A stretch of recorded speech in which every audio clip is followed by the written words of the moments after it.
You're listening to the Shit You Can't Make Up podcast, a conversation with friends, hosted by Marisol Sanchez.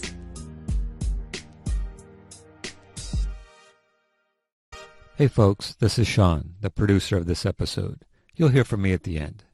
Just a tiny setup. In this episode, we catch up with Marisol in mid-conversation with her daughter, Heather. Enjoy. I seriously was. On the drive up, I got the little message on my phone that you were walking the dog. You get a message that I'm walking the dog. Wait, what? What? No, you know how I get the message when you leave yeah, you're the tracker. My mom tracks me. I don't track you. That's like what I very do. Big brother-y. No, what is the... I'm under constant surveillance. I can't violate my parole or else. No, that's kind of true. It's all right. No. Not the parole thing. Just the SS... Everybody's watching. SS is a little harsh. That's like German Nazis. No, I mean like Big Brother. Okay, thank you. Sorry. I'm sorry, I didn't mean to call my mom a Nazi. Oh, dang it, it's like the second time today, too. I gotta stop doing that. Well, I was thinking. I honestly was thinking on the ride up getting here, because I called you and said, do you want to go ahead and practice with the new equipment? We can go up and do a podcast. And so I got the message that you were walking the dog. I was like, she's such a good girl. Like, you really are a good girl. You're doing a chore. You have the chore of walking Jeffrey. You've been home. What I am hoping and guessing was doing your homework in your room. Of course. Have you met me? That's why you were suspicious. Hoping. I wasn't suspicious. I used positive, uplifting language. I was thinking I'm really lucky. All my kids, I have so much to be grateful for when it comes to all three of you. So, I'll let you take the lead now. What would you like to discuss? I don't know. You were the one that invited me up here, so why don't you just throw a topic out there? Well, if we're going to do this for my podcast, I would love to talk about Mean Girls. Mean Girls? Oh, yeah. I'm such a bitch. Like, I'm oh my god, just the face my mom just made when I said that word. Not comfortable. Okay. I don't know, does that make me inauthentic? Because it's not like I haven't heard you say it, or that I haven't even used it myself. But I don't know. Well, let's just talk that out. Just the idea of you, saying that and it being heard makes me, as a mother, my heart, like... So can I call other people bitches? Or can I just, like... Or is it all context? Because I know sometimes I'll be like, I'll say something and you'd be like, oh, haha. And then the next time I say it, you'd be like, no. Well, I'm probably not consistent if I'm going to be honest, but because I curse. I mean, the name of my podcast... Yes. It's Shit You Can't Make Up, so I'm not going to pretend. Mom! I'm not mad, I'm just disappointed. You are funny. That's why I told you should have your own podcast. Okay. What was I saying? So I don't want to pretend that, I just recording you saying that in a conversation with me, which is probably how we actually do speak to each other. Not call each other bitches, we don't do that, but probably use that word in our conversations. For me, it's always about context, how it's used. If someone's using it in a derogatory, misogynistic way, I kind of get uncomfortable. Mm-hmm. To use it as an adjective or a description, it's like, okay, I understand what you're trying to tell me. Like, you saved yourself, 5 minutes of dialogue by using the word. So I don't know. It's a complicated, not a yes, no, and I guess it's too late. It's on. Okay, well, you just gave me a look. That's because she's also editing this podcast. So I made some movement with my hands, and she just gave me a look. So yeah, that's a long answer to your question, which I didn't even know. I didn't even know I asked a question. Right? I think you asked yourself a question. You were just like, I'm going to start talking now. my. Mean Girls. Are you one? Oops. Sorry. That was you? Okay, me. that was terrifying. No, I'm not. Well, like, every teenage girl I've ever met, including me, is, like, just mean. Like, I'm not mean. Like, I think I'm actually really nice, and I try to, like, reach out to people, like, and, like, be friendly, and I don't like confrontation. Like, I'm such a wuss. I'll just be like, okay, yeah, sure, whatever. So, like, I am very, in my opinion, nice, but I sound like a narcissist now, so I don't know how to talk about myself. But the majority I'm wonderful at it. That was my joke. I just didn't get the joke. Oh. She thought I was being offended. I just didn't understand the joke. No, if you listen to the podcast, I talk about myself a lot. Or the blog, but you don't. Or real life. Or every day when I get in the car. Okay. Oh my gosh, okay. I'm going to be silent for the rest of this recording. I didn't say anything. See, this is why I'm not sure we can do podcasts together.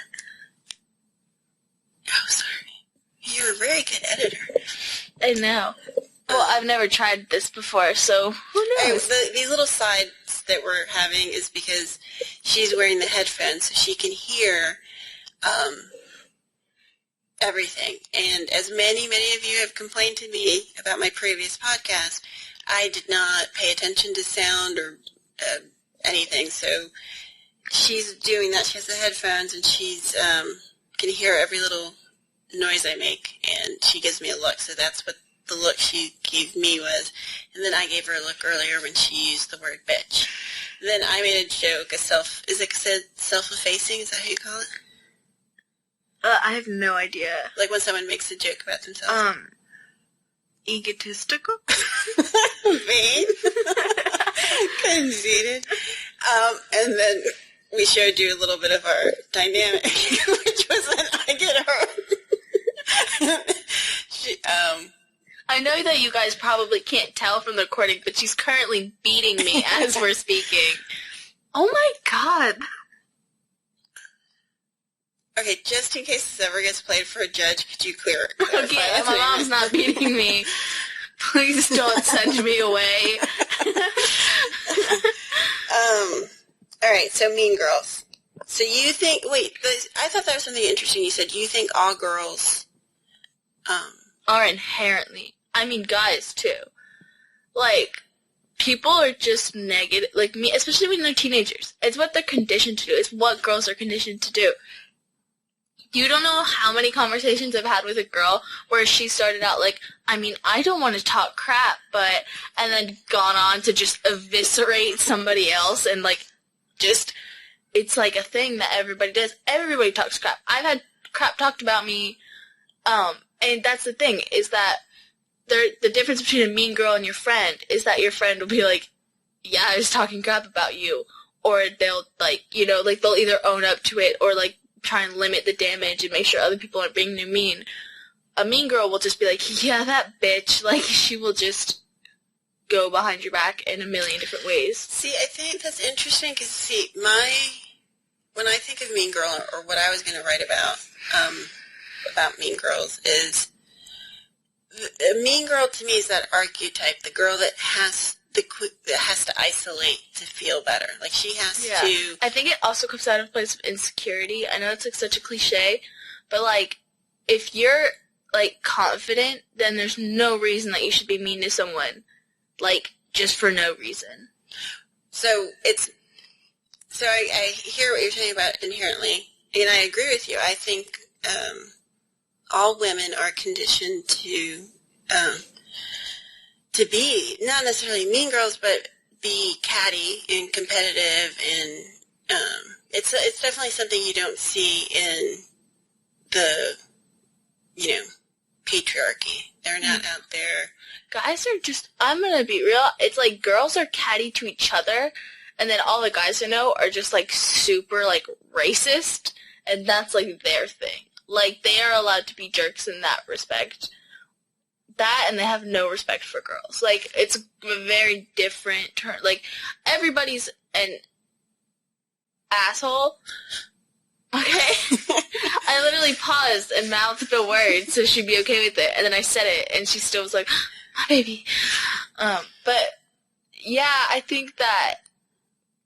What was I talking about? Shockingly, you were saying that guys are racist, misogynist, I believe is what I was heard. Yeah, and then the girls are kind of mean to each other. Like, everyone's an asshole, but it's the way it seems to be very specific to who you are, to who you're an asshole to. I was shocked when you told me. I mean, I don't want to generalize a whole group of people as racist or, assholes or a gender that way, or a whole, gender as, bitches being girls. But I was shocked because the racist thing, like, normally I can... What? Okay. We live in North Carolina, by the way, which isn't exactly the most liberal-minded state in the world. So, like, keep that in mind. But I was shocked when you told me some of the things that people said around you, because I've never heard that, like, in my... we were talking about some people were calling the previous First Lady, Michelle Obama, a monkey or an ape. A monkey, an ape, yeah. And that's very common. Like, that appalled me. Like, made my stomach drop to the floor. Like, because that's not something people I know... I have to do like a Rolodex in my head. I'm almost 89.9% sure wouldn't say that to describe what I consider to be a lovely, obviously wonderful mother. I don't know. I find that shocking. So that's... Well, another thing, because I'm very liberal-minded. I was raised by two pretty liberal parents, so... Even to me, the first time I see some of this stuff, I'm like, oh my god. And then over time, you just get used to it. Because it's like what you're going to do. If you fight every fight and you stand up for every disenfranchised person, I wouldn't have friends. I would never stop talking. Like, it's just something that you feel like you can't do in high school. Especially, like, in a place where I live, where everybody is just like everybody's just okay with it. Like, it's, I don't know. You were even saying you saw some adults. I mean... It wasn't just the kids, which is always true because kids learn behaviors from their parents. So say that in your presence. I was just kind of surprised by that. I remember the first time I got that in high school because I was used to, at this point I was used to white kids just saying the N-word and just the casual kind of stuff or the occasional joke.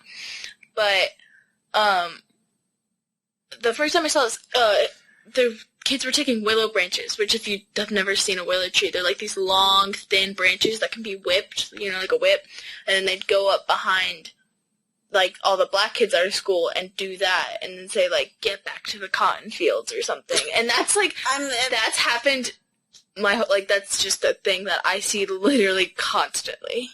Or, kids there's an app on a phone you can get, so if you make, a whip movement with your phone, it'll make the crack sound, and kids will go up, behind the black kids in my school and just do that. And what do the black kids... Well, they're either doing it to people who are, their quote-unquote friends, and they're just hey, get out of here, man, or, give them a punch on the shoulder, or they're doing it to, the weaker black kids who can't fight it back. That's just... Because it's if you're some, small kid, and there's a group of giant white guys came up to you and did that, you'd run away. You'd be okay, and then you know? Just for the record, can you hear me? Yeah. Because I was just going to say, in case something, God forbid, were to happen to me, I would like my children to know that going behind a African-American person, black person, friend or not, and making the whip sound, cracking sound, and saying things like, get back to the cotton field, is unacceptable. It would disappoint me. Yeah. I would turn over in my grave. That's just so we're clear. We don't condone this. I get that, and I get also your point about you can't fight every fight, and I think that's something as you get older you figure out how you show up to the world, and that's, hopefully, you know not to do stuff like that. I remember, I just got told the story yesterday when I had two friends two female friends, and a guy told them a racist joke, and they just acted confused, and they were like, I don't get it. Like, basically, the premise of the joke was him just comparing black people to monkeys, and so they were like, why? Like, I don't understand why, like, but, like, monkeys aren't people? Like, just acting like they didn't get it, and eventually, he was just kind of like, I can't, they're like, can you just, like, explain it? And he goes, no, it's offensive, like, under his breath, and basically got shamed into, like, and then this black kid walked up behind him and was like, hey, y'all, what's up? And he's like, and they're like, he's just trying to explain this joke to us, and he's like, I gotta go, and, like, ran out of the room, and I think that's a beautiful way of handling it and showing up. I think that's brilliant, actually. Whoever those two friends are, I like them, because that's an interesting way to deal with that. I don't know. I hear things all the time that, not at the moment, but later on, I'll think to myself, wow, was that racist? Even things I've thought myself, like sometimes when I speak of white people, and I say that to you being I am a white person. It's funny, because I am very white. I have white friends who are whiter, like, darker than I am. Like, I am one of the whitest people you will ever see. My dad's English, and I take after him a lot. I don't know if you know this, but I recently had a quinceañera. So, you can't laugh every time I say that sentence, because that just makes me feel bad. Aww. But the people who went there, like, went to my party and met my family were like, oh, yeah, this girl's legit Latin. Like, they saw, like, my family and they experienced that and they listened to Spanish music and all that stuff.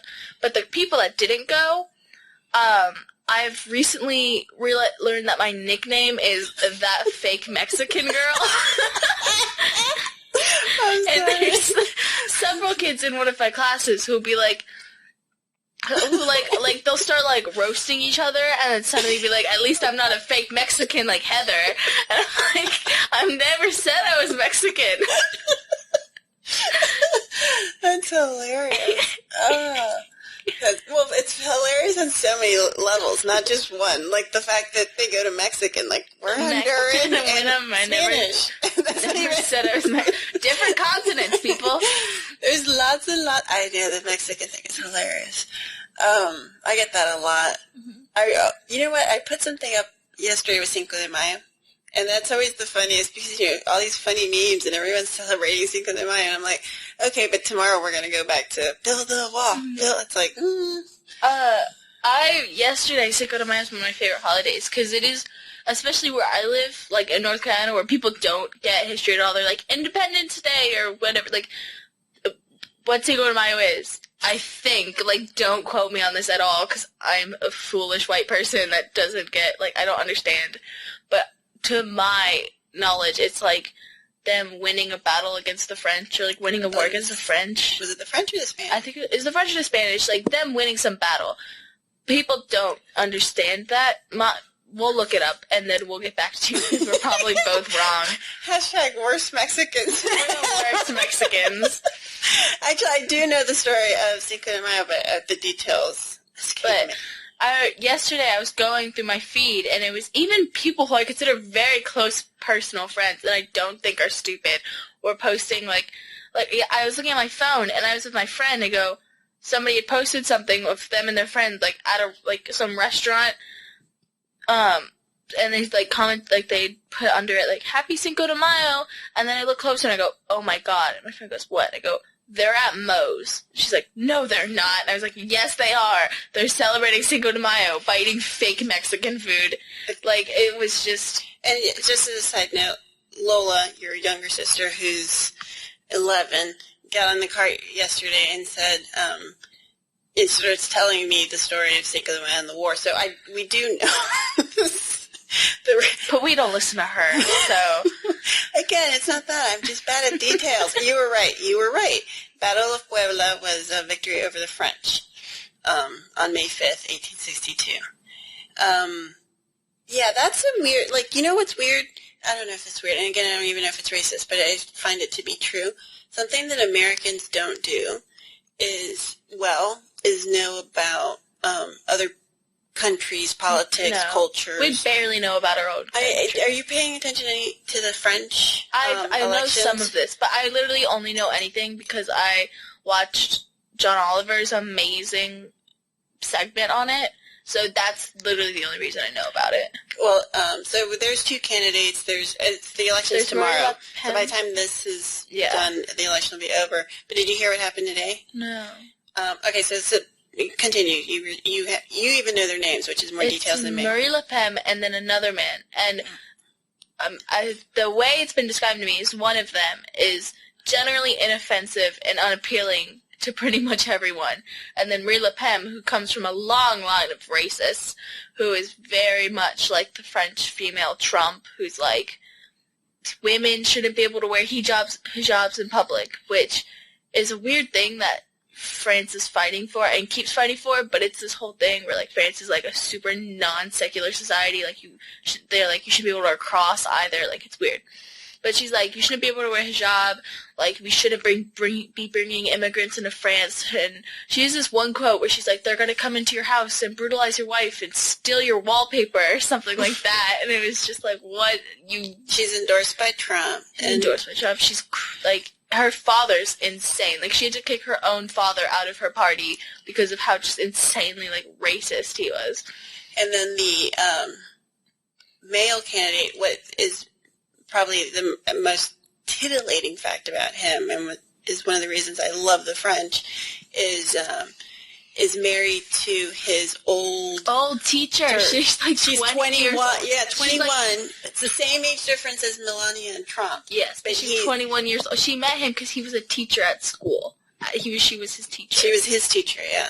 And they had an affair. She had 3 children, and the heart wants what the heart wants, apparently, and they're married, and it looked like, on track for possibly being the new president and first lady of France, and surprise, surprise, what happens today? Emails were leaked.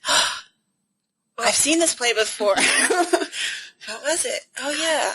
Jeez, France, you're so, like, 2 elections behind. Like, catch up. Can't Russia hack you in a different way? No, it's messed up. But, so going back, I think that Americans don't do that well. But I think our news is just horrible. It's also, our news is horrible. The U.S., I think, before we start focusing on foreign policy, we have to understand American, and this is going to become a completely different tangent because I have a lot to say on this.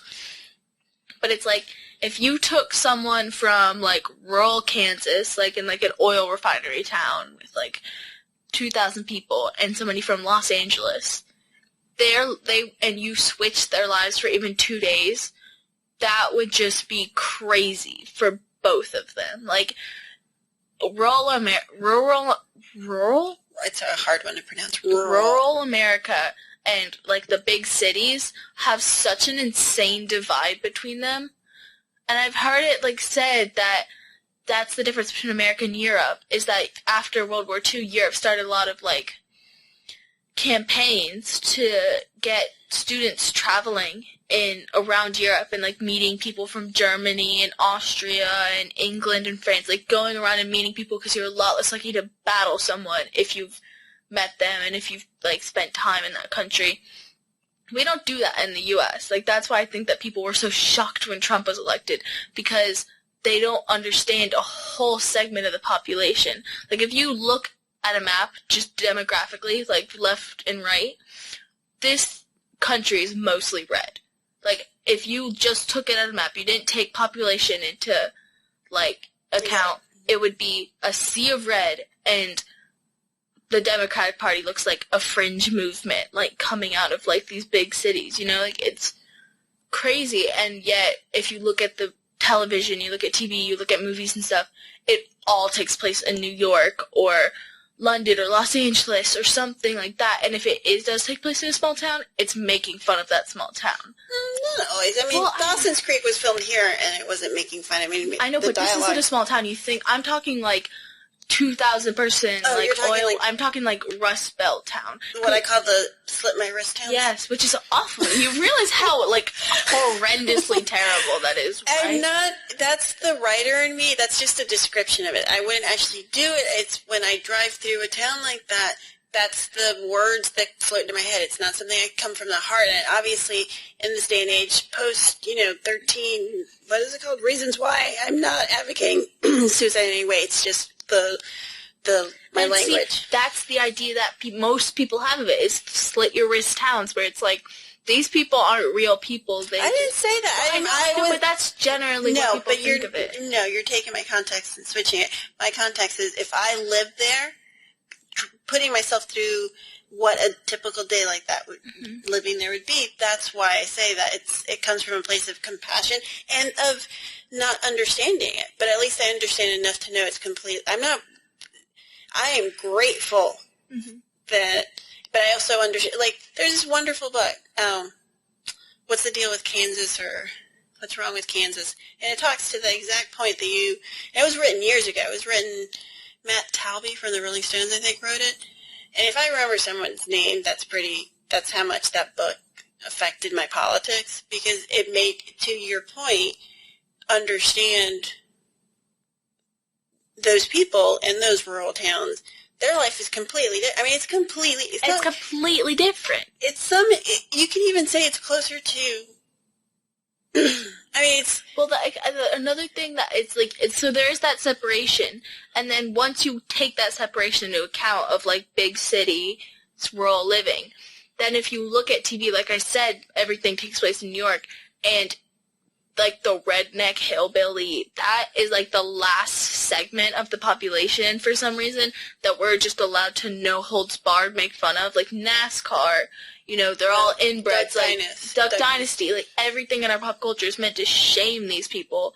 And it's no, they go through a lot of what the inner cities went through, but there's no campaign to get rural kids into better schools. It's most of these towns, and we don't even help, saying as elitist liberals, we don't even really help. We don't try to understand them. We just condescend. We're well, don't buy stuff at Walmart anymore, and economy will be fixed. Honestly, if I was if I could, had a magic wand and could make up philanthropy, I didn't use that in the proper, but you know what I'm saying. Yeah. If I could make up a charity, which I guess I could, I would love to make up anything. No, I would love to do something where it would bring the arts to communities like that. Because the arts, you go see Wicked once, you've never seen it, it's not something, it could broaden your perspective. The arts can do things to teach kids that there's a greater world than the life that they live. If it's introduced to them. And that's something that they never get a taste of. I feel so condescending right now, because you're from Miami, and I grew up in Wilmington, which isn't a huge place, but, it's big enough. There's, See, to me, it's a small town. It's a small town. You should grow up in Miami. To me, this is, it's an average to large size town in the U.S. But if you want to know more about this, because I'm explaining this kind of bad, listen to the Cracked podcast. They have 2 episodes. One's called What They Don't Want You to Know About Trump Country, and I think the other one's called My Whole Town Could Fit Inside the Building, one skyscraper building, and those explain it really well, and they actually talk to people from these towns who are I think one of the best examples of the separation is that if you watch, this guy was talking about the Breakfast Club, how there's a part in the Breakfast Club where the quote-unquote poor kid who's his family screaming at him and stuff, lives in a trailer, whatever, the bad kid who had a rough childhood. He was telling a story about how his dad just gave him a carton of cigarettes for his birthday, and that was all he got, and it was how it was some horrendous thing. He's if my dad got me a box of cigarettes, a carton of cigarettes, I would start crying. I was so happy. Those things are $60, $70. I would be are we able to afford this? Are you sure? It would be the best day of my life. Because even if you don't smoke, you can sell those and then you can sell them loose and then go and maybe buy something you actually want. But you said go listen to these 2. Listen to those 2 podcasts. They're part of the Cracked podcast, which is an amazing, amazing podcast. one of my top 5. It's so You good. listen to a lot of podcasts. I listen to a lot of podcasts. That's why I think you should have your own podcast. You did great. You did fantastic today. Yeah. You made me laugh, as you usually do. So I think you did great. Thank you for doing this with me. So, we're going to wrap it up because we're at the 30-minute mark. And I know we went all over the place. We didn't really have a plan coming into it, and I don't necessarily think that's unusual for... But it's just, like, feedback is what we're looking for, like, more of this, or, like, you know, like, what could we do better, or, like, if you want to see more of this, or should I do my own thing, like... And we don't know what where this is going to be posted, the name of it, or if it's even going to be posted, if this is just a practice round. So we don't even have a name for this. It's kind of a prototype, but if we do post it, like, tell us what you think. Yeah, and names. And what? Suggestions for names. Oh, yeah, yeah, okay. Or if you have your own. Okay. Okay. Goodbye. Bye. We hope you enjoyed this episode. Be sure to check out Marisol's blog at shityoucan'tmakeup.com or find her on Instagram at Marisol Podcast, and feel free to send her a message with name suggestions for her daughter's podcast. And yes, I'm still Sean the producer, and you can hear me on my podcast, Dad Son, Conversations Between a Father and a Son about something. We'll see you next time.